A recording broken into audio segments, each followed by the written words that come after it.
Mala prinsesa ang damitan ng amo kong babae ngayon dahil dadalaw kami ng first birthday party sa anak ng pamangkin ng amo kong lalaki. Hi! Ako si Jovi, 12 taon ng kasambahay sa pamilyang Pakistani.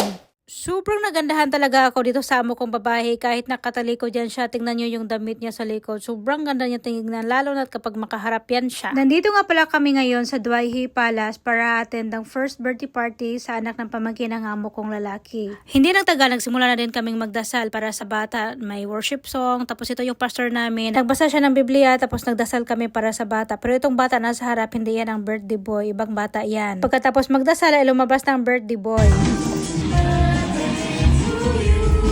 May pabonggang entrance ang birthday boy namin pero syempre voiceover ko lang ito dahil makapiright man tayo mga inday kaya hala bira kawawa naman itong birthday party na to. Voiceover ng hindi magandang boses. Sila ang magulang ng bata, sobrang matatangkad yang dalawa as in tagabalikat lang ako ng babae bat. Itong lalaki ang malayong pamangkin ng amo kong lalaki. Kung makita nyo sila sa personal, sobrang ganda nila tingnan kasi match talaga sila guys kasi tingnan nyo naman sobrang matatangkad nilang dalawa at saka sobrang gwapa at gwapo. Makita ko sa pag-uugali nila ang mga amo ko dahil itong lalaki sobrang humble pero itong babae gaya din ng amo kong babae prangka ba. Pagkatapos magkanta ng happy birthday at magkat ng cake ay ito na yung time para magbigay ng mga regalo. Sobrang tagal na ako dito sa mga amo ko pero kapag ganitong okasyon mahiya talaga ako guys kasi tingnan nyo yung mga bisita namin dito lahat sila mga nurse, ako lang talaga yung helper dito guys as in parang ay sobrang liit ko naman dito, bakit nandito ako? Tinawag nila ako dito sa harap para makasama sa pagkuha ng larawan. Kapag ganito ang okasyon ayaw ng amo kong babae na hindi ako magsuot ng magandang damit. At this moment, may binigay dito sa table namin na manok at saka yung parang kabab. Basta masarap siya kainin kaya itong amo kong lalaki kumain na siya kasi nagutom na. At dito sabi niya ito yung manok.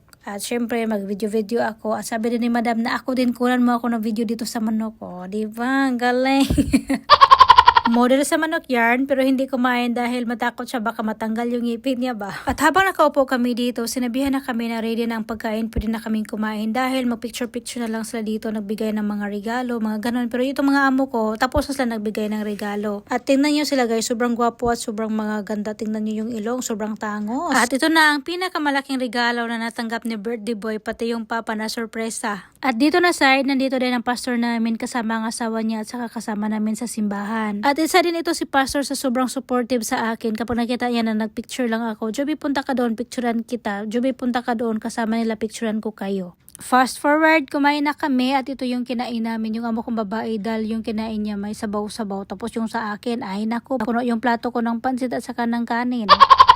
Pinoy nga naman kahit mamahaling restaurant maraming pagkain pero pansit at kanin pa rin yung ilamon. At siya ang aming birthday boy, sobrang bibo na bata. Sumayaw-sayaw siya dyan kasi kinantahan ng mama niya kasi kinunan siya ng pictures at saka ng video. Sobrang bibo na bata talaga ito. At sobrang ganda dahil mahilig siya sa pictures. Tingnan nyo matching outfit sa kanyang papa. At tingnan nyo yung likod nila, diba? Yung stand ba, sobrang daming pictures, sobrang ganda tingnan. Sobrang fresh pa rin, parang hindi napagod ang bata oh. At siya yung yaya ng bata. At pagkatapos namin kumain ay umalis na din kami kaagad kasi meron pa kaming pupuntahan. At ayan lang guys, thank you for watching. Bye bye, God bless everyone.